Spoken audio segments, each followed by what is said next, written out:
आम संक्षेप प्रभु वाक्य आम आलोचना करवा माथ्यू सुसमाचार तार 27 अध्याय 50 पदरू 53 पद माथ्यू लिखित मंगल समाचार Gospel according to Matthew chapter 27 verses 50 to 53 Matthew 27 पर्वर 50 पदरू आमने 53 जाई पाठ करवा पढ़ी दूसरी किंतु जीशु पुनर्बार उच्च स्वर डाकी प्राण त्याग कले पुणी देख मंदिर विच्छेद वस्त्र उपरू तल पर्यंत चिरी 2 खंड है आ भूमिकंप है और शैल सबू विदीर्ण है पुणी समाधि सम उन्मुक्त है और महानिद्रागत अनेक साधु लोक शरीर उत्थापित है पुणी उत्थान उतारे से माने समाधि बाहरी पुण्य नगर में प्रवेश कले अनेक को दर्शन देले प्रभु वाक्यर आशीर्वाद समस्त को दिंतु आपण मान सामने मुझे प्रश्न रखी आ से प्रश्न उपरे आम किसी समय आलोचना रही प्रथम प्रश्न है आम सब जाचु जे जीशु प्रभु क्रूशविद्ध है से समाधि रे केते दिन केते राति थिले 3 दिन 3 राति से कहीं 3 दिन 3 राति समाधि थे आ द्वितीय विषय है जिते से प्राण त्याग कले लिखाला जे हे पिता आ मो प्राण तुम हस्तर समर्पण करुच्ची कहला परे से प्राण त्याग कला परे तांकर प्राण तांकर आत्मा कोठी थी तृतीय प्रश्न है ये 3 दिन भितर से कौन करुले शरीर सीना समाधि रे पड़ीथिला किंतु जीशुकर आत्मा ये 3 दिन भितर कौन करुला ये 3 दिन रे तांकर कार्यक्रम कौन थिला तांकर माने 3 दिन कार्यक्रम सब कौन थिला ते एक एटा प्रश्न उपरे आम आलोचना करवा प्रेज द लॉर्ड आम प्रथम विषय कहबी से विषय वाक्य देखिबी नहीं प्रथम विषय थिला जे स्वयं प्रभु जीशु ख्रीष्ट माथ्यू 12 अध्याय कहिथिले जे जोनस जेपरि मत्स्य गर्भरे 3 दिन 3 राति थिले मनुष्य पुत्र मध्य भूगर्भरे बा पृथ्वी तले भूगर्भरे से 3 दिन 3 राति रही ये 3 दिन 3 राति बहले ये 72 आवर्स बा 72 घंटा कथा पड़ी ना जीवनी मानकर केवल दिन आरंभ होता आ केवल दिन शेष होता तार भीतर 3 दिन 3 राति मध्य आसुची किंतु से कहीं 3 दिन 3 राति से भूगर्भ थी कहीं शरीर 3 दिन थिला विशेष करी से जो प्राचीन दिन गुड़ाक केवल जीशु समय यहूदी मान भितर एमती गोटे विश्वास थिला जड़े लोक 3 दिन पर्यंत 2 रु अधिक दिन समाधि नथिले से प्रकृत में मरी नथिबो से मरी थिले भी तार आत्मा तार प्राण से पाखापाखि जीशु जदि से दिन उठी थांते ताहेले से वास्तव में मरी थिले लोक विश्वास कर जदि द्वितीय दिन उठी था हाँ से मरी नथिले से दिन उठी गले मात्र द्वितीय दिन पर जन उठुची माने से प्रकृत में मृत्युवरण करथिले आप देखंतु जेतला लाजार मरीगला मरिबा संगे संगे जीशु ताको उठे देनाती बरन से अपेक्षा कले एवं चतुर्थ दिन रे से लाजार पाखरे पहुंचे से समय भोली मान कहले प्रभु कहले तुम्हें समाधि द्वार पत्थर घुंचाई दियो बड़ भौणी माथा कहले प्रभु से बासी जाइए से दुर्गंध हो प्रभु जीशु कहले जे मु तुम कही जदि विश्वास कर ईश्वर गौरव देख से कहीं 3 दिन अपेक्षा कले ना लाजार प्रकृत जदि मरी जाइए लोकंर विश्वास अनुसार ତିନି ଦିନ ପାର ହେଲେ ହିଁ ସେ ପ୍ରକୃତରେ ମୃତ। ତେଣୁ ଲାଜାର ପ୍ରକୃତରେ ମରି ଯାଇଛି ଏ କଥା ସମସ୍ତେ ନିଶ୍ଚିତ ହେବା ଦରକାର। ଆଉ ସେତେବେଳେ ଯଦି ସେ ଲାଜାରକୁ ଉଠେଇ ଦେବେ ତାହେଲେ ସେଟା ଆଶ୍ଚର୍ଯ୍ୟ କର୍ମ ହବ, ସେଟା ଅଦ୍ଭୁତ କର୍ମ ହବ। ପ୍ରଭୁ ଧନ୍ୟବାଦ। ସେ ତୃତୀୟ ଦିନ ପର୍ଯ୍ୟନ୍ତ ସେ ଧରାଶାୟୀ ଥିଲେ, ସେ କବର ସାଇଥିଲେ, କବର ଭିତରେ ଥିଲେ। ତାମାନେ ସେ ପ୍ରମାଣିତ ହେଇଗଲା ଯେ ସେ ପ୍ରକୃତରେ ମୃତ ଥିଲେ। ଆଉ ଲେଖା ହେଇଛି ସେ କ୍ରୁଶବିଦ୍ଧ ହେଲେ ଏବଂ ସେ ମଧ୍ୟ କବରସ୍ଥ ହେଲେ। ଯଦି ସେ ପ୍ରକୃତରେ ମରି ନଥାନ୍ତେ ତାହେଲେ ସେ କବରସ୍ଥ ହେଇ ନଥାନ୍ତେ, କବରକୁ ଯାଇ ନଥାନ୍ତେ। ପ୍ରକୃତରେ ମରିଥିଲେ ବୋଲି ପ୍ରମାଣ ଦେବା ପାଇଁ ବାଇବେଲ କହୁଛି ସେ କବରସ୍ଥ ହେଲେ।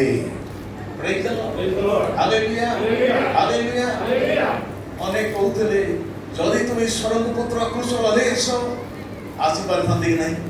ଆସି ପାରିଥାନ୍ତେ। ମାନେ କୃଷର ଓହ୍ଲେଇବାଟା ଯୀଶୁଙ୍କର ପାଇଁ ଚମତ୍କାର କାର୍ଯ୍ୟ ନୁହଁ। ସେଟା 3 ଦିନ ପରେ ସମସ୍ତଙ୍କର ଆଶା ମୃତ ହେଲା ପରେ, ଆଶା ଛାଡ଼ିଦେଲା ପରେ, ସେ ବାସିଗଲା ପରେ, ବାସି ଯିବାର ଅବସ୍ଥା ଆସିଗଲା ପରେ ଯଦି ଉଠୁଛି ସେଟା ପ୍ରକୃତ ଆଶ୍ଚର୍ଯ୍ୟ କର୍ମ। ତେବେ ମନୁଷ୍ୟମାନଙ୍କ ଠାରୁ ପ୍ରଭୁ ସର୍ବଜ୍ଞ। ମନୁଷ୍ୟର ଜ୍ଞାନ ଭିତରେ ସେ ସୀମିତ ନୁହନ୍ତି। Hallelujah, hallelujah.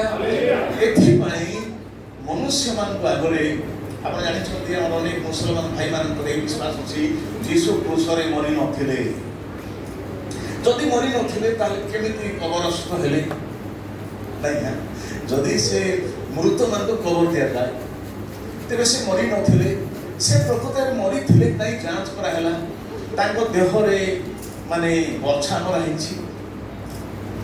ଗୋଟେ ବଛା ଯଥେଷ୍ଟ ଥିଲା।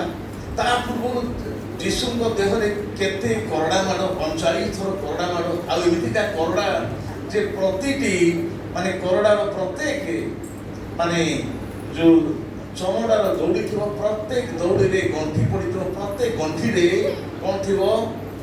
ଲୁହା କଣ୍ଟା କି ହାଡ଼ କଣ୍ଟା ଗୁଡ଼ାକ ଲାଗିଥିବ। ଥରେ ମାରି ଟାଣିଦେଲା ବେଳକୁ ଦେହର ମାଂସ ପୁଡ଼ା ପୁଡ଼ା ବାହାରିଯିବ। ଲେଖା ହେଲା ତାଙ୍କ ଦେହରେ ଶିଆର କରାହେଲା। ଶିଆର ବୋଲେ କ'ଣ? ଚାଷ କଲାବେଳେ ଯୋଉଟା ଲଙ୍ଗଳ ବୁଲୁଛି ସେଟା ଶିଆ।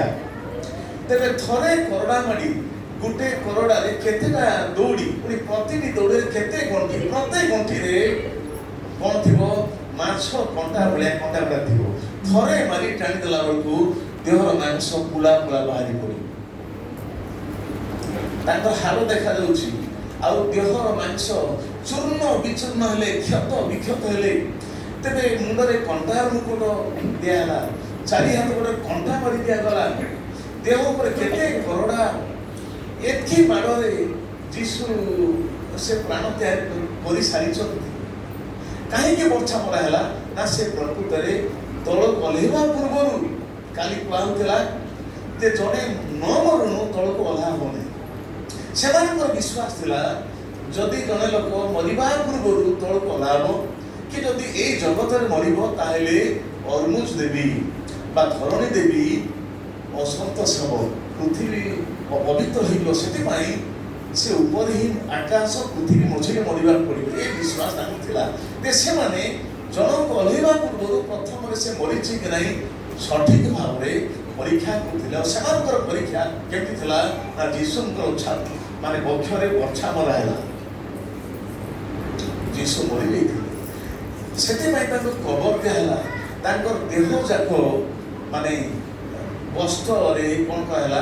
ବନ୍ଧାଗଲା। ସେ ନିଶ୍ୱାସ ରୁଦ୍ଧ ହେଇଥାନ୍ତେ। ପୁଣି ସମାଧିରେ ନିଆଗଲା। ଆଉ ସମାଧି ମୁହଁରେ ବହୁତ ବଡ଼ ପ୍ରସ୍ତର, ପବନ ଚଳାଚଳ ନାହିଁ। ଯଦି ବଞ୍ଚି ସେଠି ବସି ମରିଯାଇଥାନ୍ତେ ତେବେ 3 ଦିନ ପରେ ସେ ପଥ ଠେଲି ବାହାରି ପାରିନଥାନ୍ତେ। ସେ ସମ୍ପୂର୍ଣ୍ଣ ମୃତ ଥିଲେ, ମୃତ ବୋଲି ପ୍ରମାଣିତ, ମୃତ ବୋଲି ଘୋଷିତ। ତେବେ ସେ ମରିଥିଲେ ନାହିଁ ସେ ସନ୍ଦେହ କରିହେବ ନାହିଁ। ଅନେକ ମୁସଲମାନ ଭାଇ କହିବେ ମରି ନଥିଲେ। ବାବୁ, ଯୀଶୁ ପ୍ରଭୁଙ୍କର ଜନ୍ମର 500 ବର୍ଷ ପରେ ତୁମର କୋରାନ ଲେଖା ହେଲା। ତେବେ ତୁମେ ସୁସମାଚାର ଛାଡ଼ି ଆଉ କୋଉ ସୂତ୍ରରୁ ଏ ଖବର ପାଇବ ନାହିଁ? 3 ଦିନ ସେ କାହିଁ କବର ଥିଲେ? ନା ସେ ପ୍ରକୃତରେ ମୃତ ଥିଲେ ଏବଂ ମୃତମାନଙ୍କ ମଧ୍ୟରୁ ସେ ଉଠିଲେ।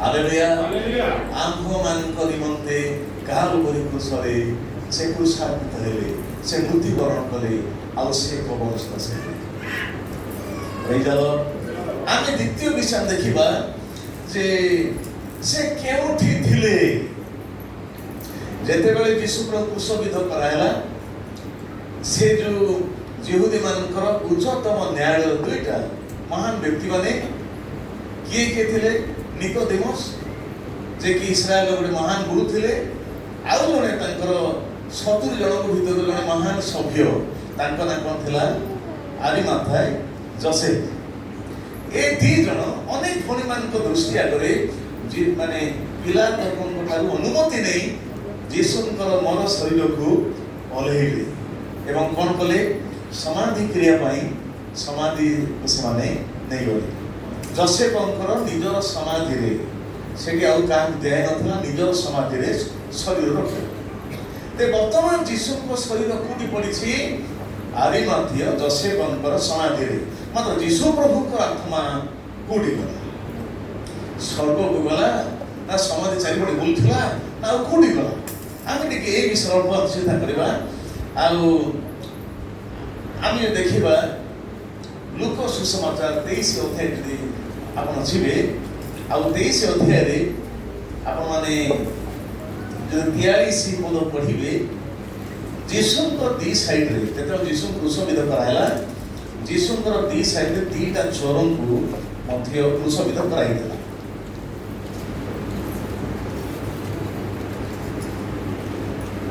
आमे 23 अध्याय बुझिबा आपण देखिबे यीशुंकर बाम डाहाण रे दीटा चोरन को मध्य क्रूसविध कराइला जणे चोर प्रभु को से निंदा कला आउ गोटे चोरन को जणा नै से डाहाण साइड रो कि बाम पार्श्वर बाइबल लिखाय नै मात्र जणे कहला से अन्य चोर को धमकी कहला रे तू एवं मु आम अपराध पाए दंड पाउछ मात्र ए जणे व्यक्ति से कौनसी भूल करिना कि तथापि आनंद भले से दंड पाउछंती से क्रूसरे थिले मध्य से दंड पाउथिले मध्य क्रूसरे थाई करी से यीशु को जेबी पाला जे यीशु प्रभु की प्रेज द लॉर्ड आउ से सेठी से यीशु को जानुछि आउ निज अपराध को जानुछि आउ से यीशु को छी हे प्रभु आपण जेते बेले निज राज्य आसीबे सेते बेले मते मने पकातु मते स्मरण करो प्रेज द लॉर्ड सेते बेले यीशु प्रभु कोन कहिथिले बय स्टालिसी पुणी से कहला हे यीशु आपण निज राज्य प्रवेश कले मते स्मरण करिवे सेतिरे से ताहा कहले मु तुमको सत्य कहूछि आज तुम्हे मोर सहित पारदीश उपस्थित हबो प्रेज द लॉर्ड केबे यीशु कहले मु तुमको सत्य कहूछि ए सत्य जगह रे ग्रीक भाषा रे मूल भाषा रे आमेन मु आमेन कहूछि मु सत्य कहूछि कोन कहूछ आज तुम्हे मो सहित कोडी उपस्थित हबो पारदीशरे उपस्थित हबो प्रेज द लॉर्ड हालेलुया तते से दिन ही जेते बेले यीशु प्रभुकर शरीर समाधि को जीवा पूर्वरु यीशु समाधि रे प्राण त्याग करि नांती से क्रूसर प्राण त्याग कले प्राण त्याग करिबा क्षणी से चोरक सहित से तार भूल मानि देला प्रभु को स्वीकार कला अनुताप कला प्रभु को चिन्हिला एवं कहिला प्रभु जेते बेले आपन को राज्य प्रवेश करिवे मते स्मरण करिवे से मुहूर्त रे यीशु प्रभु एवं से व्यक्ति आत्मा कोडी प्रवेश करिछि पारदीशरे प्रवेश करिछि आ ए पारदीशरे किए थिबा कथा लेखा आइछि लूक तार 16 अध्याय देखिबे लाजार प्रेज द लॉर्ड लाजार कोडी अछि अब्राहमंकर कोଳରେ अछि धनी व्यक्ति नरकरे पड़िछि लाजार कोडी अछि अब्राहम कोଳରେ আর ଅବ୍ରାହମଙ୍କର କୋଳ ହେଉଛି ଏଇ ପାରଦୀଶ। ଯେହୁଦୀ ମାନଙ୍କର ଭାଷାରେ ସେମାନେ ତା ପଶମ ଅବ୍ରାହମ କି ବଜମ ଅବ୍ରାହମ କହିବେ ସେଟା କ'ଣ ଥିଲା ନା ପାରଦୀଶ ଥିଲା। ହାଲେଲୁୟା। ପାରଦୀଶକୁ ଯେହୁଦୀ ଲୋକମାନେ ଅବ୍ରାହମଙ୍କର କୋଳ ବୋଲି କହୁଥିଲେ। ଯେଉଁମାନେ ଅବ୍ରାହମଙ୍କର ସନ୍ତାନ ଥିଲେ ସେମାନେ ଅବ୍ରାହମଙ୍କର କୋଳକୁ ଯାଉଥିଲେ। ते पारदेश थिला अब्राहम को कोल जे अब्राहम मरिगला परे ताकर गोड़ लंबा हे दिबा समस्त ता कोल बसु नांती मात्र गोटे जगार ना को कोन कहथिला अब्राहम को कोल कहथिला से जगह कोन थिला पारदेश। प्रेज द लॉर्ड ते प्रभु धन्यवाद हो से अब्राहम को कोल को गले माने से पारदेश गले से चोर आत्मा एवं जीशु प्रभु आत्मा ताको प्राण कोठी पहुंची गला से मुहूर्त रे शरीर समाज रे पहुंची गला मा समाज रे पहुंचीबा पूर्व जीशु प्रभु आत्मा प्राण एवं ए व्यक्ति आत्मा प्राण कोठी पहुंची गला पारदीश रे पहुंची गला। Praise the Lord. और ए पारदीश रे के मान होथले खाली लाजर नथिला पुरातन में साधु मान होथले अब्राहम याकूब इस्राएल और अनेक पुरातन साधु माने से पारदेश रोथले आ से पुरातन नियम रे जने मृत साधु सीधा सड़क से स्वर्ग को जाउनथिला से सीधा सड़क प्रभु पाक जाउनथिला मात्र प्रभु को पाक को जीवा पूर्व से को जाउथले पारदेश को जाउथले। मृत साधु मान आत्मा पारदेश जाउथला आ से स्थान को जीशु प्रभु आत्मा और से चोर आत्मा से जगह पहुंचे। Praise the Lord. हालेलुया। तबे ए आत्मा माने जो पुरातन आत्मा माने से जगह रे केम थिले ना से पारदीश रे से माने गोटे प्रकार बंदी अवस्था थिले। पारदीश से बाहरी पानथिले कि पारदेश से मान स्वर्ग से जाई पानथिले कि से जगह केमती जगह थिला ना लाजार को विषय अब्राहम कहले तुम्हें वर्तमान नरकरे कलव भूछ मात्र लाजार वर्तमान से विश्राम करुछि से सांत्वना से पाउछि।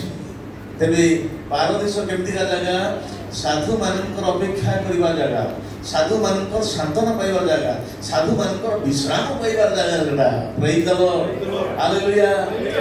जड़े भक्त ए पृथ्वी थिबा समय विभिन्न दिगरु विभिन्न विषय केते कष्ट जंत्रणा पाइला परे जेते बेले पारदेश पहुंचीबो से जगह ताको विश्राम दिया दिबो सेडी से शांति आनंद संपूर्ण आउ आश्वासन संपूर्ण विश्राम से सांत्वना पाइबो आउ कार अपेक्षा से करिबो मसीहक अपेक्षा आमे पारदेश रछु मसीह जते आसीबे ए पारदेश हमको मुक्त करी से हमको ईश्वर निकट को से नहीं छिबे। Praise the Lord. हालेलुया। तेबे प्रभु को धन्यवाद हो जेते बेले यीशु प्रभु क्रूस रे आ प्राण त्याग कले चोर प्राण त्याग कले ए माने सीधा सड़क पारदेश रे पहुंची गले। हालेलुया। हालेलुया। वर्तमान देखिबा से पारदेश कोठी थिला पारदेश कोठी थिला वर्तमान पारदेश आउ से समय पारदेश से गोटे पारदेश मात्र तार लोकेशन तार स्थान तार जगह ठीक आम देखिया अवश्य प्रथम आदम हवा जो जगह थिले ताकू गाड़ी इडेन को आउची एदम पारदेश को आउथला से पारदेश कथा को आउने मात्र आउ गोटे पारदेश जो पारदेश रे साधु मान आत्मा जाउथला से पारदेश स्वर्ग रे नथिला से पारदेश ए पृथ्वी तले ही थिला एबे से पारदेश माने भेकेंट हो जाइछि आ से पारदेश रे साधु मानकर आत्मा जाउ नाही वर्तमान से पारदेश कोन हेछि खाली पड़िछि हेले केमिति खाली पड़िछि देखंतु एठी मु केतरा स्तर कहिबी ए पृथ्वी रो केतरा बाइबल अनुसार एरा कोन साइंस अनुसार को नै कि जियोलॉजी को नै पर बाइबल अनुसार केतरा स्तर प्रथम रे आमर पृथ्वी रो ए जो बाह्य स्तर तापरे समाधि गोड़ स्तर आछि पृथ्वी रो गोड़ स्तर आछुछि जो स्तर को माने ताराटस बोली कि ताराटस कहछि माने ताकू पाताल कुंड बोली तो कहछि ଆଉ ସେ ପାତାଳରେ ତୃତୀୟ ସ୍ତରରେ ପତିତ ଦୂତମାନଙ୍କର ଭିତରେ କେତେ ଦୁର୍ଦାନ୍ତ ଭୂତ ପ୍ରେତ ମାନଙ୍କୁ ପରମେଶ୍ୱର ଶିଙ୍ଗୁଳରେ ମାନେ ଅନ୍ଧକାର ଶିଙ୍ଗୁଳରେ ବାନ୍ଧିକି ରଖୁଛନ୍ତି। ଧ୍ୟାନ ଦେବେ, ଜିହୁଦା ପଦର ପାଇପାରିବେ, ଦ୍ୱିତୀୟ ପିତର ପାଇପାରିବେ କେତେକ ଦୁର୍ଦାନ୍ତ ଭୂତ ପ୍ରେତ ମାନଙ୍କୁ ଯେମାନଙ୍କୁ ପ୍ରଭୁ ଖୋଲି ଦେଇନାହାନ୍ତି ପୃଥିବୀରେ। ଆଉ ଏତିକା ସମୟ ଆସିବ, ଆପଣ ପ୍ରକାଶ 9 ଅଧ୍ୟାୟ ଯଦି ପଢ଼ିବେ, ଯେତେବେଳେ ପାତାଳ କୁଣ୍ଡ ଦ୍ୱାର ଖୋଲା ହେଉଛି, ଅସଂଖ୍ୟ ପଙ୍ଗପାଳ ସବୁ ସେ ପାତାଳ କୁଣ୍ଡରେ ବାହାରୁଛନ୍ତି। ଆଉ ଏଇ ଯୋଉ ପଙ୍ଗପାଳ ମାନେ ଏମାନେ ପ୍ରେତାତ୍ମା, ଭୂତାତ୍ମା, ସୈଦ୍ଧାନିକ ଆତ୍ମା ଗୁଡ଼ାକ ସେମାନେ। ତେବେ ଅସଂଖ୍ୟ ହୁଏତ ଲକ୍ଷ ଲକ୍ଷ ଦୂତ ଗୁଡ଼ାକ 1/3 ଦୂତ ଗୁଡ଼ାକ ଲୁସିଫର ସହିତ ସ୍ୱର୍ଗରୁ ପତିତ ହୋଇଛନ୍ତି। ଅନେକ ସ୍ୱାଧୀନ ଭାବରେ ମୁକ୍ତ ଭାବରେ ଏ ପୃଥିବୀରେ ଚଳପ୍ରଚଳ କରୁଛନ୍ତି। ଅନେକ ଇନ୍ଦ୍ରାକୁଳ ଭିତରେ ବନ୍ଦୀ ହେଇଥିଲେ।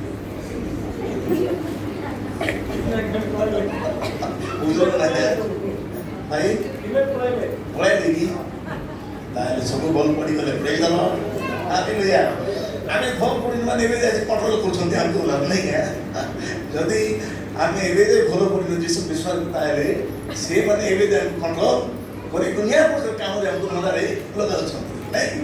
ଏ ଯୋଉ ପତିତ ଦୂତମାନଙ୍କ ଭିତରୁ ଖୋଲାଖୋଲି ଭାବରେ ମୁକ୍ତ ଭାବରେ ପୃଥିବୀର ବିଭିନ୍ନ ସ୍ଥାନ ମାନଙ୍କରେ ଚଳପ୍ରଚଳ କରୁଛନ୍ତି, ସେମାନଙ୍କ ଭିତରୁ ମାର୍କ 5 ଅଧ୍ୟାୟରେ ଯାହାକୁ ବାଇନି ଭୂତ ଲାଗିଥିଲା, ହଜାର ହଜାର ଭୂତ ଜଣକୁ ଲାଗିଥିଲେ, ସେ ଏରିଆର ପାଣି ପବନ ମାନେ ରାଜନୈତିକ ବ୍ୟକ୍ତିମାନଙ୍କୁ, ରାଜନୀତିକୁ, ସମାଜକୁ ବିଭିନ୍ନ ବେଶରେ କଣ୍ଟ୍ରୋଲ କରୁଥିଲେ ସେମାନେ।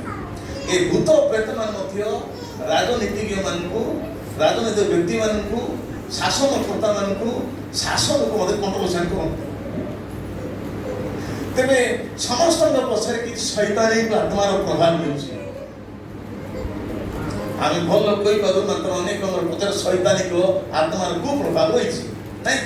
ତେବେ ଜାଣିଛନ୍ତି କି ସେମାନଙ୍କ ଭିତରୁ ଆଉ ଅଧିକ ଦୁର୍ଦାନ୍ତ କେତେକ ଭୂତମାନଙ୍କୁ, ଯେଉଁମାନେ ଦୂତ ଥିଲେ ପରେ ଭୂତ ହେଲେ, ଈଶ୍ୱର ସଙ୍ଗେ ଆରେଷ୍ଟ କରିକି ସେ ତାରାଟସ୍ ନାମକ ଅନ୍ଧକାରମୟ ସ୍ଥାନ ଏ ଗୋଟେ ସ୍ତର ଆସେ।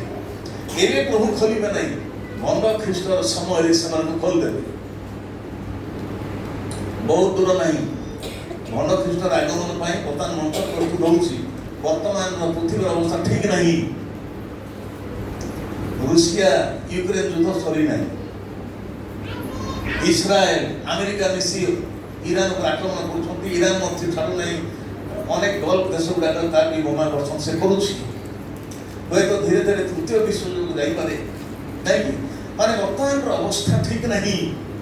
ଆପଣମାନେ ଭାବନ୍ତୁ ନାହିଁ କୋରାପୁଟରେ ଆମର କିଛି ହେବାର ନାହିଁ, ତେଲ ରେଟ୍ ବଢ଼ିଗଲାଣି, ତେଲ ଆସୁନାହିଁ, ଗ୍ୟାସ୍ ଆସୁନାହିଁ। କାହାର ପ୍ରଭାବ? ଆମେରିକା, ଇସ୍ରାଏଲ ପୁଣି ଇରାନର ଯୁଦ୍ଧର ପ୍ରଭାବ ନାଇଁକି। ଗ୍ୟାସ୍ ବୁକିଂ କଲେ 21 ଦିନ ମିଳୁଥିଲା, 45 ଦିନରେ ମୋତେ ମିଳୁନାହିଁ। ହୁଏତ ଆଗକୁ ଆଉ କ'ଣ ହବ ଆମକୁ ଜଣା ନାହିଁ। ତ ବର୍ତ୍ତମାନର ପୃଥିବୀ ଆଉ ବିଚଳିତ ଅବସ୍ଥାରେ ଅଛି, ଅସ୍ଥିର ଅବସ୍ଥା ରହିଛି। ଏଇ ଅବସ୍ଥାରେ ଦୁନିଆକୁ ଶାନ୍ତିର ପ୍ରତିଜ୍ଞା ଦେଇ ଖଣ୍ଡଖ୍ରୀଷ୍ଟ ବାହାରିବ। ଆମେ ବହୁତ ସାବଧାନ ହେବାର ଆବଶ୍ୟକ ରହିଛି। ଆମେ ଖାମଖିଆ ହେବା ନାହିଁ, କାରଣ ଆଜିର ପୃଥିବୀ ଶେଷ ପୃଥିବୀ ନାହିଁ। ତ ଯାହା ହଉ ଆମେ ଦେଖୁଛୁ ଏରା ତୃତୀୟ ସ୍ତର। ଆଉ ଗୋଟେ ସ୍ତର ଆସିଗଲା, ଚତୁର୍ଥ ସ୍ତର ହେଉଛି ପାରଦୀସ ଥିଲା। କୋଡ଼ା ମାନେ ତୃତୀୟ ସ୍ତର ପରେ ଆସିବ ଚତୁର୍ଥ ଲେଭେଲ, ଚତୁର୍ଥ ଲେୟର। ସେଇଠି କ'ଣ ଥିଲା? ପାରଦୀସ ଥିଲା, paradise. Hallelujah, hallelujah. Paradise lost ବୋଲି ଗୋଟେ ମିଲ୍ଟନ ଜଣେ ଲୋକ ଥିଲେ। ପାରାଡିସ୍ ଲଷ୍ଟ ଆଣ୍ଡ ରିଗେନ୍, ମାନେ ପାରଦୀସ ହଜିଯାଇଥିଲା ଆଉ ମିଳିଲା। ते पारदीस जो हो जाइथिला सेटा देइथिला से जाऊ एठी पारदीस थिला पारदीस पर आउ गोटे स्तर कोन अब्राहम कहले तुम आम मध्यरे महा व्यवधान अछि गोटे व्यवधान थिला से व्यवधान पर कोन आछुछि नरक नरक नरक कोडी अछि नरक आमे जियोलॉजी कहवा हिसाब से 400 ना केते किलोमीटर भितर माने भूगर्भ कौन विषय कठिन अवस्था नहीं सब किसी अग्नि तरल अवस्था रही भीतर कौन सब चली क्या जना नहीं तार भीतर इंस्ट्रूमेंट पहुंची पार नहीं भितर कौन अच्छी मंगल ग्रह सब कथा लोग जानते चंद्र कथा जानते आउ ए जो शुक्र तारा कथा जानते मात्र पृथ्वी भितर आउ कौन बसी अनेक अनुमान कर पारी ना ते ए थिला केतरा कथा ते पारदेश कोड थिला ए पृथ्वीर चतुर्थ स्तर रे गड कंपार्ट पाताल रे जीसु प्रभु पाताल को गले मृत मान को अवरोहण कले लिखाई को मृत ना दी प्रकार मृत दले मृत पारदेश जाउथिले आउ केतेक मृत नरक को जाउथिले जीसु प्रभु नरक को जाई नांती से निया को जाई नांती मात्र जो स्थान रे साधु मान का आत्मा थिला से स्थान पर कोन पाई गले कार्यक्रम थिला साधु मान को मुक्त कर दबा पाई खलास कर दबा पाई praise the Lord hallelujah hallelujah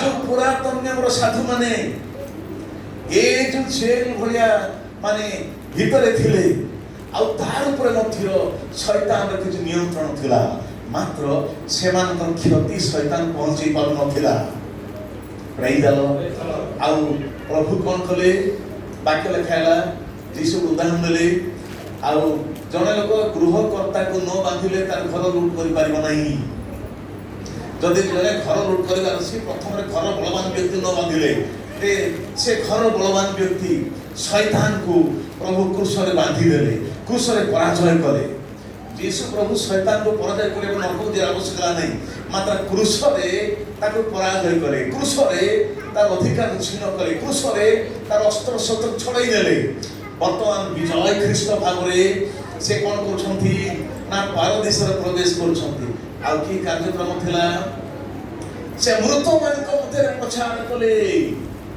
मृत आत्मा मन से प्रचार कले तेरे मला परे उधर परित्राण पई सेकंड चांस होछि कि नहीं ते काहे के प्रचार ना ये प्रचार होइले ये परित्राण प्रचार नहीं मात्र यीशुंकर विजय घोषणा की घोषणा तुमे माने ए जागा रहिबो नहीं मु तुम खलास करे बाछिछि तुमे समुक्त होई गलो प्रेज द लॉर्ड हालेलुया एटा थिला विजय संभाषण ए थिला विजय घोषणा एटा विजय रो बाना थिला आ ए अपेक्षा रे पारदेश रो आशा रे थिले प्रेज द लॉर्ड आमे नरक को जीवा नहीं दिने मसीह आसीबे आम मान को मुक्त करी से नहीं जिबे हालेलुया हालेलुया आपण ए जो वाक्य पढु माथि सुसमाचार 27 अध्याय रे जेते बेले यीशु प्रभु क्रूसबित हेले सूर्य 3 घंटा पर्यंत आउ से तेज अंधकार हे गला माने से देश अंधकार हे गला सूर्य निस्तेज हो गला तेज गला नहीं भूमिकंप हे गला अनेक घटना घटी गला पुणी से जो मंदिर विच्छेद वस्त्र दिखंड ऊपर खंड हो गला एई भलिया परिस्थिति रे मृत साधु मानकर समाधि फिटी गला हालेलुया हालेलुया साधु माने पुनर्जीवित हेले को साधु माने बारो देश रे थिबा साधु माने के लोग सब जना सुनु छथि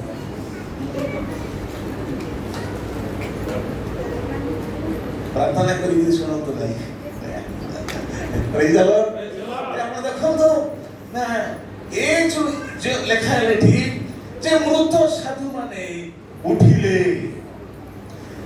उठिला कथा लिखा है नहीं से माने समाधि रे जीवित हेले लिखा है प्रेज द लॉर्ड आउ तो ठीक पढ़ि देबा से माथि सुसमाचार लेबा माथि 27 अध्याय 52 पद 51 पुणे देख मंदिर विच्छेद वस्त्र ऊपर तल पर्यंत चिरी 2 खंड हैला आ भूमिकंप हैला और शैल सब विदीर्ण हैला पुणे समाधि समूह उन्मुक्त हैला समाधि समूह कोन कबर गुडा को खोला ही गला और महानिद्रागत अनेक साधु लोकଙ୍କ शरीर उत्थापित हैला एवं अनेक साधु माते मरि थिले एवं पारदेश थिले सेमानक शरीर उत्थापित हैला प्रेज द लॉर्ड हालेलुया ଏମାନେ ସେଇଦିନ ଉଠି ସମାଧିରୁ ବାହାରି ନାହାନ୍ତି। ଦେଖନ୍ତୁ ସମାଧିରୁ ବାହାରି ନା ମାତ୍ର ଉତ୍ଥାପିତ ହେଲେ। ସମାଧି ଉଠି ବାହାରି ନାହାନ୍ତି, ସେ ଉତ୍ଥାପିତ ହେଲେ। ମାତ୍ର କାହିଁକି ସମାଧିରୁ ବାହାରିଲେ ନାହିଁ? ପୁନରୁତ୍ଥାନର ପ୍ରଥମ ଫଳ କିଏ? ଯୀଶୁ ଖ୍ରୀଷ୍ଟ। ସେ ମୃତ ମାନଙ୍କ ମଧ୍ୟରୁ ସେ ପ୍ରଥମ ଜାତ, ପ୍ରଥମରେ ସେ ନ ଉଠୁଣୁ ଅନ୍ୟମାନେ ଉଠି ପାରିବେ ନାହିଁ। ସେ ପ୍ରଥମରେ ସମାଧିରୁ ବାହାରିଲା ପରେ ଅନ୍ୟମାନେ ବାହାରିବେ। ପ୍ରେଜ୍ ଦ ଲର୍ଡ, ହାଲେଲୁୟା। ତେବେ ତଳେ ଲେଖା ହେଲା ପୁଣି ତାହାଙ୍କ ଉତ୍ଥାନ ଉତ୍ତାରେ, ଦେଖନ୍ତୁ ପୁଣି ତାହାଙ୍କ ଉତ୍ଥାନ ଉତ୍ତାରେ ସେମାନେ ସମାଧିରୁ ବାହାରି ପୁଣ୍ୟ ନଗରରେ ପ୍ରବେଶ କଲେ, ଅନେକଙ୍କୁ ଦର୍ଶନ ଦେଲେ। ଯୀଶୁ ସମାଧିରୁ ବାହାରିବା ପୂର୍ବରୁ ଉଠି ନାହାନ୍ତି, ଖାଲି ସେ ବଞ୍ଚିଗଲେ, ମାନେ ସେ ଉଠିତ ହେଲେ, ମାତ୍ର ସମାଧିରୁ ବାହାରି ନାହାନ୍ତି। ଯୀଶୁ ବାହାରି ଗଲା ପରେ ବର୍ତ୍ତମାନ ସେମାନେ ମଧ୍ୟ ବାହାରି ଜେରୁସାଲେମରେ ଅନେକଙ୍କୁ ଦର୍ଶନ ଦେଲେ। ପୁଣ୍ୟ ନଗରୀ ଗଲେ ଜେରୁସାଲେମରେ ଅନେକଙ୍କୁ ଦର୍ଶନ ଦେଲେ। Hallelujah, hallelujah. ତେବେ ଏଠି ଆମେ ଦେଖୁଛୁ ସେ ଯୋଉ ପାରଦୀଶ ଏ ପୃଥିବୀ ତଳେ ଥିଲା, ଆଉ ପାରଦୀଶର ଯୋଉ ଭକ୍ତମାନେ ଥିଲେ, ସାଧୁମାନେ ଥିଲେ, ଯୀଶୁ ପ୍ରଭୁ ସେ ଚରସରେ ପ୍ରବେଶ କଲେ। ଏମାନଙ୍କୁ କ୍ରୁଶରେ ଥିବା ଟାଇମରେ ହିଁ ପାରଦୀଶ ମୁକ୍ତ ହେଇଗଲା, କବର ସବୁ ଫେଟିଗଲା। ଯୀଶୁ ସେମାନଙ୍କୁ ମୁକ୍ତ କରିଦେଲେ। ସେମାନଙ୍କ ଉପରେ ଶୈତାନର କୌଣସି ଅଧିକାର ଆଉ ନାହିଁ। ପ୍ରେଜ୍ ଦ ଲର୍ଡ, ହାଲେଲୁୟା। ବର୍ତ୍ତମାନ ପାରଦୀଶ ଟ୍ରାନ୍ସଫର ହେଇଗଲା, ଆଉ ସେ ଜାଗାରେ ପାରଦୀଶ ନାହିଁ। ପାରଦୀଶ ପୁରା ଖାଲି ପଡ଼ିଛି, ଭେକେଣ୍ଟ ଅଛି। ଆମେ ସେଠି ଯିବାର ଆବଶ୍ୟକ ନାହିଁ, ଆମକୁ ପ୍ରଭୁ ପଠେଇବେ ନାହିଁ। ବର୍ତ୍ତମାନ ତୃତୀୟ ସ୍ୱର୍ଗକୁ ଉନ୍ନୀତ କରାଯାଇଛି। ପ୍ରେଜ୍ ଦ ଲର୍ଡ। ତାର ଅର୍ଥ ସେ ପାରଦୀଶକୁ ଯେତେବେଳେ ପାରଦୀଶ ଥିବା ଲୋକମାନଙ୍କୁ ଉଠେଇ ନିଆଗଲା, ମାନେ ଲୋକମାନଙ୍କୁ ନିଆଗଲା, ମାନେ ପାରଦୀଶ ମଧ୍ୟ ତୃତୀୟ ସ୍ୱର୍ଗକୁ ନିଆଯାଇଛି। ଆପଣ ଦେଖିପାରିବେ ଦ୍ୱିତୀୟ କରନ୍ଥୀୟ ଯଦି ଆପଣ 12 ଅଧ୍ୟାୟ ପଢିବେ, ସେ ଜାଗାରେ ପାଉଲ କହୁଛନ୍ତି ଯେ ମୋ ଶରୀରରେ, ମାନେ ମୁଁ ଜଣେ ଏମିତିକା ବ୍ୟକ୍ତି ବିଷୟରେ ଜାଣିଛି, ସେ ଶରୀରରେ କି ଆତ୍ମାରେ ସେ ତୃତୀୟ ସ୍ୱର୍ଗ ପର୍ଯ୍ୟନ୍ତ ନୀତ ହେଲେ। ମାତ୍ର ସେ ନିଜ ବିଷୟରେ କହୁଥିଲେ ଯେ ତୃତୀୟ ସ୍ୱର୍ଗକୁ ପଳେଇଛି, ଯୋଉଟା ପୃଥିବୀ ତଳେ ଥିଲା। ସେ ପାରଦୀଶ ବର୍ତ୍ତମାନ ମାନେ ତୃତୀୟ ସ୍ୱର୍ଗକୁ ଉନ୍ନୀତ କରାଯାଇଛି। ତେବେ ଜଣେ ଗୋଟେ ଭକ୍ତ, ଗୋଟେ ସାଧୁ ଯେତେବେଳେ ମରିଯିବ, ସେ ପୃଥିବୀ ତଳକୁ ଯିବ, ତାର ଶରୀର ଥିବ, ମାତ୍ର ଆତ୍ମା ଈଶ୍ୱରଙ୍କର ସାନ୍ନିଧ୍ୟକୁ ଯିବ ଏବଂ ଯୀଶୁ ଖ୍ରୀଷ୍ଟଙ୍କର ସହିତ ଈଶ୍ୱରଙ୍କ ଦକ୍ଷିଣ ପାର୍ଶ୍ୱରେ ଆତ୍ମା ରହିବ।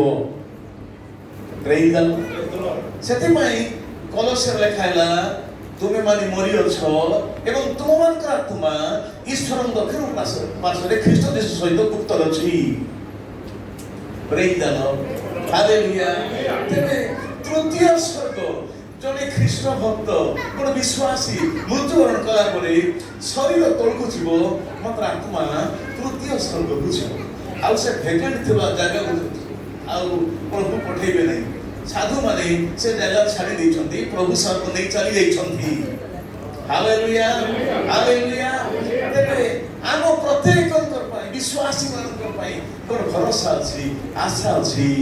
ଆଜି ଯଦି ପ୍ରଭୁ ମୋତେ ଆହ୍ୱାନ କରିବେ, ଯଦି ମୁଁ ପ୍ରଭୁ ସହିତ ଅଛି, ଯଦି ପରିତ୍ରାଣ ପାଇଛି, ଯଦି ପୁନର୍ଜନ୍ମ ପାଇଛି, ଯଦି ଜୀବନ ପୁସ୍ତକରେ ନାମ ଲେଖା ହେଇଛି, ତାହେଲେ ଏବେ ମଧ୍ୟ ପ୍ରଭୁ ଯଦି ଡାକିବେ, ଶରୀର ମୋର ମାଟିରେ କିଛି ଯାଇପାରେ, ଶରୀର ମାଟିରେ ପଚି ନଷ୍ଟ ହେଇଯାଇପାରେ, ମାତ୍ର ମୋର ଆତ୍ମା ସେ ପାରଦୀଶରେ ଈଶ୍ୱରଙ୍କର ସାନ୍ନିଧ୍ୟରେ ପହଞ୍ଚିଯିବ। ପାରଦୀଶର ଅର୍ଥ ହେଉଛି ଏକ ମନୋରମ ସ୍ଥାନ, ଆନନ୍ଦର ସ୍ଥାନ। ପ୍ରେଜ୍ ଦ ଲର୍ଡ। ଆନନ୍ଦର ସ୍ଥାନ, ବିଶ୍ରାମର ସ୍ଥାନରେ ପହଞ୍ଚିବୁ, ଏକ ଆରାମଦାୟକ ସ୍ଥାନରେ ପହଞ୍ଚିବୁ। Hallelujah, hallelujah. ଆଉ ଗୋଟେ ସମୟ ଆସିଲାଣି, ମାନେ ଖାଲି ପାରଦୀଶ ଖାଲି ହେଲା ସେତିକି ନାହିଁ, ନର୍କ ମଧ୍ୟ ଖାଲି ହେଇଯିବ। କେମିତି ନର୍କ ଖାଲି ହେଇଯିବ ନା, ପାରଦୀଶକୁ ପ୍ରଭୁ ଖାଲି କରି ଭକ୍ତମାନଙ୍କୁ ତୃତୀୟ ସ୍ୱର୍ଗକୁ ନେଇଗଲେ, ନର୍କକୁ ମଧ୍ୟ ଖାଲି କରିକି ନର୍କ ଥିବା ଲୋକମାନଙ୍କୁ ଅଗ୍ନି ହ୍ରଦରେ ପକା। ସେଟା ସେଣ୍ଟ୍ରାଲ ଜେଲ୍। ଜାଣିଛନ୍ତି କି ଆପଣ ଯିବେ ଯଦି କୋର୍ଟ କଚେରୀ ଯିବେ ତାହେଲେ ଜଣେ ଦୋଷୀ ସାବ୍ୟସ୍ତ ହେବା ପର୍ଯ୍ୟନ୍ତ ତାକୁ ସେଲ୍ ରଖା ହେବ। ଦୋଷୀ ସାବ୍ୟସ୍ତ ହେଲା ପରେ ସେ ଜେଲ୍। ଜଣେ ଲୋକଙ୍କୁ ନର୍କ ଗୋଟେ ସେଲ୍ ଭଳିଆ ନର୍କକୁ ପଠାବ, ତା ଶେଷ ବିଚାର ହେଇନାହିଁ। ମାତ୍ର ଶେଷ ବିଚାର ଟାଇମ୍ରେ ଅଗ୍ନିମ ହ୍ରଦକୁ ଗଲାବେଳକୁ ନର୍କ ମଧ୍ୟ କଣ କରିବ, ନର୍କରେ ଥିବା ଲୋକମାନଙ୍କୁ ସେ ବାହାର କରିଦେବ। ଯଦ୍ୱାରା ଶେଷ ବିଚାର, ସପ୍ତମ ବିଚାର, ଶ୍ଵେତ ସିଂହାସନ, ତା ହ୍ୱାଇଟ୍ ଥ୍ରୋନ୍ ଜଜମେଣ୍ଟ, ଯୋଉ ସିଂହାସନ, ଯୋଉ ମହାନ ସିଂହାସନ, ବୃହତ୍ ସିଂହାସନ, ଧଳା ସିଂହାସନ ଉପରେ ସ୍ୱୟଂ ଯୀଶୁ ଖ୍ରୀଷ୍ଟ ବିଚାରକର୍ତ୍ତା ମାନଙ୍କର ବିଚାରକର୍ତ୍ତା ଭାବ ସେ ବସି ସେଠି ପ୍ରଧାନମନ୍ତ୍ରୀ, ରାଷ୍ଟ୍ରପତି, ରାଜା, ମହାରାଜା, ସମ୍ରାଟ, ଛୋଟ ବଡ଼ ସମସ୍ତେ ମୃତମାନ ଠିଆ ହେବେ। ସେମାନଙ୍କର ବିଚାର କରିବେ। ବିଚାର ପରେ ଅଗ୍ନିମ ହ୍ରଦକୁ ପଠାଅ। ତେବେ ନର୍କ ମଧ୍ୟ ଖାଲି ପଡ଼ିଯିବ। କିନ୍ତୁ ପ୍ରଭୁଙ୍କ ଧନ୍ୟବାଦ ହଉ, ଯୀଶୁ ପ୍ରଭୁ କ୍ରୁଶରେ ବିଜୟ ହେଇଛନ୍ତି। 3 ଦିନିଆ କାର୍ଯ୍ୟକ୍ରମରେ ବିଶ୍ୱାସୀ ମାନଙ୍କୁ ସେ ଭରସା ଦେଇଛନ୍ତି। ମୁଁ ଯେମିତି ସାଧୁ ମାନଙ୍କୁ ପାଦ ଦେଶରୁ ଉଦ୍ଧାର କରିଦେଲି, ସେ କାର୍ଯ୍ୟକ୍ରମ ପାତଳ ତାଙ୍କର ଥିଲା। ଏ 3 ଦିନିଆ କାର୍ଯ୍ୟକ୍ରମ କଣ ଥିଲା? ସେଥିପାଇଁ ଅନେକ ବୋଧେ 3 ଦିନିଆ ମିଟିଂ କରେ, ଆଉ ଅନେକ ଦିନ ମୁଣ୍ଡ ବଳା ଦଉଛନ୍ତି। 3 ଦିନିଆ କାର୍ଯ୍ୟକ୍ରମ ବୋଧେ ଯୀଶୁ ପ୍ରଭୁଙ୍କର ପୁନରୁତ୍ଥାନ ଦିବସ ପାଇଁ 3 ଦିନିଆ କାର୍ଯ୍ୟକ୍ରମ। କେଜାଣ 3 ଦିନିଆ ସଭା ବୋଧେ ଯୀଶୁ ପ୍ରଭୁ 3 ଦିନ ମରୁପାନ୍ତର ସଭା କରିଥିଲେ। ଯାହା ହଉ, ମାତ୍ର ଆମେ ମାନେ ମରି ପଡ଼ିଥିଲେ ମଧ୍ୟ, ଆମର ହାଡ଼ ମାଂସ ସବୁ ମାଟିରେ କଣ ଏ ବାୟୁମଣ୍ଡଳରେ ଭାସି ବୁଲୁଥିଲେ ମଧ୍ୟ, ଯୀଶୁ ପ୍ରଭୁ ମଧ୍ୟ ଯେତେବେଳେ ଶେଷ ଧ୍ୱନି କରିବେ, ଆମେ ଯେ ଯୋଉଠି ଥିଲେ ମଧ୍ୟ ଆମେ ଏକତ୍ର ହେବା। ଆମେ ମରିଥିବା ଲୋକମାନେ ସେମାନେ ଉଠିବେ ନୂଆ ଶରୀର ଧରି, ବଞ୍ଚିଥିବା ଲୋକମାନେ ରୂପାନ୍ତରିତ ହେବେ, ବଦଳି ଯାଇ ଯୀଶୁଙ୍କର ଯେମିତିକା ଶରୀର, ଆମେ ସେ ଶରୀର ପାଇ ଆମେ ମଧ୍ୟ ଆକାଶରେ ମିଳିତ ହେବୁ। Hallelujah, hallelujah. ତେବେ ସେ ଦିନ ଆସି ଯାଉଛି।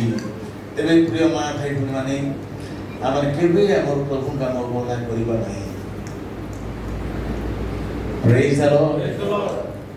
ଗୀତର ଅଛି, ମନ ପରିବର୍ତ୍ତନ କର, ଆଜି ପାପରୁ ଫେର। ଅନେକ ସମୟରେ ଆମେ ପ୍ରଭୁକୁ ଭୁଲି ଯାଇଥାଉ, ପ୍ରାର୍ଥନା ଭୁଲି ଯାଇଥାଉ, ଉପାସନା ଭୁଲି ଯାଇଥାଉ, ନିଜର ବିଶ୍ୱାସ ହରାଇ ଦେଇଥାଉ। ନାହିଁ, ଆମର ଭବିଷ୍ୟତ ଏ ପୃଥିବୀରେ ନାହିଁ। ଏଟା କ୍ଷଣିକ ଭବିଷ୍ୟତ, ମାତ୍ର ଗୋଟେ ସ୍ଥାୟୀ ଭବିଷ୍ୟତ, ଲମ୍ବା ଭବିଷ୍ୟତ, ବଡ଼ ଭବିଷ୍ୟତ, ପ୍ରକୃତ ଭବିଷ୍ୟତ ଅପେକ୍ଷା କରୁଛି ବିଶ୍ୱାସ ମାନଙ୍କ। ଆଉ ସେଇ ଭବିଷ୍ୟତ ପାଇଁ ଆଜି ଆମେ ପ୍ରଭୁ ବିଶ୍ୱାସ କରି ଭରସାର ସହିତ ଅପେକ୍ଷା କରୁଛୁ। Hallelujah, hallelujah. ପ୍ରଭୁ ଆମ ସମସ୍ତଙ୍କୁ ଆଶୀର୍ବାଦ କରନ୍ତୁ। ଆମେ ଧୈର୍ଯ୍ୟ ହରା ହେବ ନାହିଁ, ବିଶ୍ୱାସ ହେବ ନାହିଁ, ଆଶା ଶୂନ୍ୟ ହେବ ନାହିଁ। ଆମେ ପ୍ରଭୁ ଉପରେ ବିଶ୍ୱାସ ରଖି ଆମେ ଆଗକୁ ବଢ଼ିବା, ଆଉ ଦିନେ ମାନଙ୍କୁ ଗ୍ରହଣ କରିବୁ। ଲାଜାର ଯେତେବେଳେ ମରିଗଲା, ତାକୁ ସମାଧି ଦେବା ପାଇଁ କିଏ ନଥିଲେ। ସମାଧି ତାକୁ ଦିଆ ହେଇନାହିଁ। କୁକୁର ଖାଇଲା କି ମାଙ୍କଡ଼ ଖାଇଲା କି ତାକୁ ନେଇ କୋଉଠି NSC ବାଲା ଫିଙ୍ଗି ଦେଲେ, ତାର ଅବସ୍ଥା କଣ ହେଲା କିଛି ଲେଖାଇନି। କିନ୍ତୁ ସେ ମରିଗଲା ପରେ ଦୂତ ମାନେ ଆସି ଡେଣା ହଲେଇ ତାର ଆତ୍ମାକୁ ନେଇ ପାରଦୀଶ ଅବ୍ରାମ କୋଳରେ ବସେଇ। ମାତ୍ର ଧନୀ ବ୍ୟକ୍ତି ଯେତେବେଳେ ମରିଗଲା, କେତେ ବାଜା ବାଜିଥିବ, ଅଙ୍କ ସାହୁକାର ବୋଲି କେତେ ପ୍ରସେସନ ହେଇଥିବ, ଆଉ କେତେ ଫୁଲ ଚଢ଼େଇଥିବେ, କେତେ କ୍ୟାଣ୍ଡେଲ ଜଳାଇଥିବେ, କେତେ ବଡ଼ କଫିନ ହେଇଥିବ, ସୁନାର କଫିନ ହେଇଥିବ, ମାର୍ବଲ ପଥର ତାର କବର ବି ହେଇଥିବ। ଆଉ କେତେ ଉତ୍ସବ କରିକି କେତେ ପ୍ରକାର ମାନେ ହେଇକି ସେମାନେ ସମାଧି ଦେଇଥିଲେ। ଯାହାକୁ ଯେ କବର ପାଇନଥିଲା, ତାର ଆତ୍ମା ପାରଦୀଶ ଗଲା। ଯେ ଅତି ସୁନ୍ଦର ଭାବରେ ସମାଧି ପାଇଥିଲା, ତାର ପାଇଁ କାନ୍ଦବା ପାଇଁ ଲୋକ ଥିଲେ, ମାତ୍ର ଧୀରେ ଯାଇ ସେ ନର୍କରେ ପହଞ୍ଚି ଯାଇଛି। ସେ ଅବସ୍ଥା ଆମର ହାଲେଲୁୟା। ତେବେ ବଞ୍ଚି ଥାଉ ଥାଉ ଆମେ ପ୍ରଭୁକୁ ବିଶ୍ୱାସ ରଖୁ, ସମର୍ପିତ ହେବା। ନାହିଁରେ ଆଉ ବେଳ ହେଲାଣି ଶେଷ କାଳ, ନାହିଁ କି ମନେ ଡର। ତେବେ ଆମେ ଶେଷ ଦିନମାନଙ୍କରେ ପହଞ୍ଚିଛୁ, ଶେଷ କାଳରେ ଅଛୁ। ଶେଷ ଦିନମାନଙ୍କର ଶେଷ ମୁହୂର୍ତ୍ତରେ ଆମେ ପହଞ୍ଚାଇଥିବାରୁ ଆମେ ଜୀବନକୁ ଆମେ ଖାମଖିଆଲ କରି ହିମାଂଶ ସାର ଗାଇଲା ଭଳିଆ ଏ ଜୀବନଟା ପ୍ରଭୁ ଦେବା ନାଇଁ, ଏ ଜୀବନଟା ପ୍ରଭୁ ଦେବା ଦାନ। ପ୍ରଭୁ ଦେବା ଦାନକୁ ଆମେ ଅପବ୍ୟବହାର କରିବା ନାହିଁ, ଆମେ ଠିକ୍ ବ୍ୟବହାର କରି ପ୍ରଭୁ ପାଇଁ ବଞ୍ଚୁ। ତେବେ କାହା ଜୀବନ କେତେବେଳେ ସେ ରୋଲ୍ କଲ୍ ଆସିଯିବ, ଡାକର ଆସିଯିବ, ଆମକୁ ଜଣା ନାହିଁ। ଅନେକ ପାଷ୍ଟର ମାନେ ପ୍ରଚାର କରୁ କରୁ ପ୍ରଭୁ କୋଳକୁ ଚାଲିଯାଇଛୁ। ଆସୁ ଆମେ ଜାଗର। ପ୍ରଭୁ ସମସ୍ତଙ୍କୁ ଆଶୀର୍ବାଦ କରନ୍ତୁ। ଆମେନ୍।